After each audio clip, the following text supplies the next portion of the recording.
I'm Trudy with Heal Wellness and Therapy. Have you ever wondered what the parts of a running shoe or an exercise shoe were? Well, I'm here to teach you that today. If we take an average running shoe, there are actually 5 parts to a shoe. The upper, the sock liner, the last, the blue part in there, the midsole, and the outsole. So let's begin with the upper of the shoe. It can be broken down even to further areas. The lacing system, the toe box, the heel collar, and the heel counter.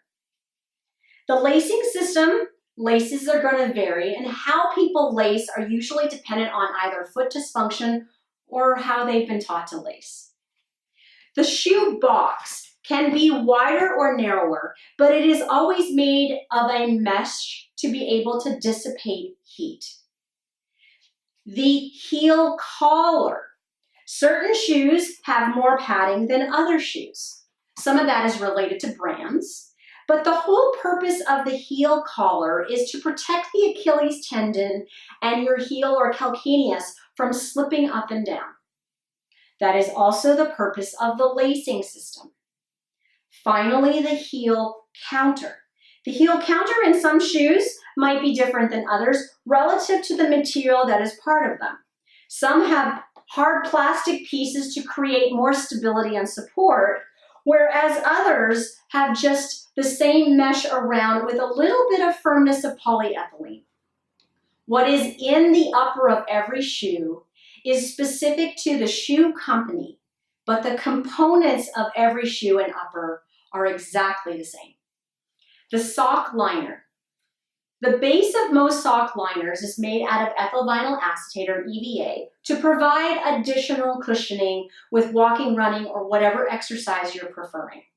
It is also to reduce friction between your sock and the last of the shoe. With the sock liner removed, we get to expose the last of the shoe. The last of the shoe this day and age is usually hand-stitched or machine-stitched. It is the part of the shoe that connects the upper and the midsole, oftentimes with orthotics or lifts or inserts. You may choose to remove the sock liner and look at the last of the shoe to determine if your orthotic requires you to be in a wider shoe or a neutral shoe.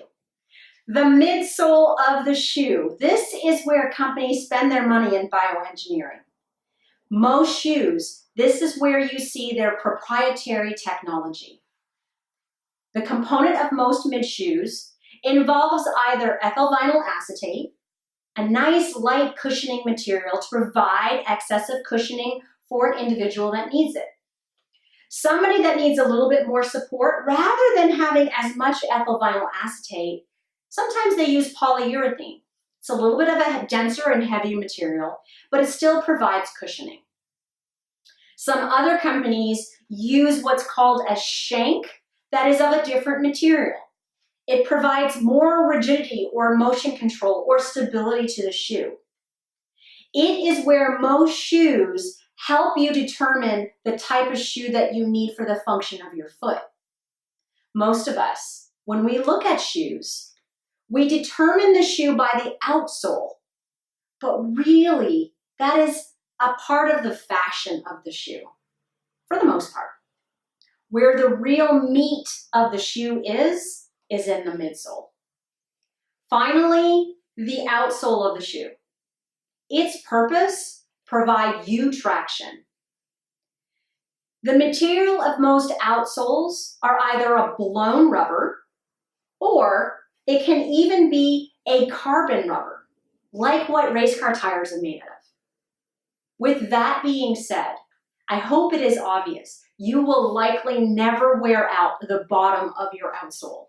So if you're looking at that to determine if your shoes are worn out or not, you're likely mistaken. The outsoles of shoes will last much longer than our midsole.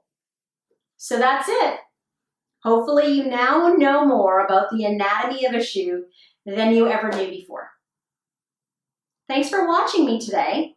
If you liked this video, give us the thumbs up below. Also, subscribe to our YouTube channel. If you select the bell next to subscribe, you will be notified every time we release a new video. Thanks for watching.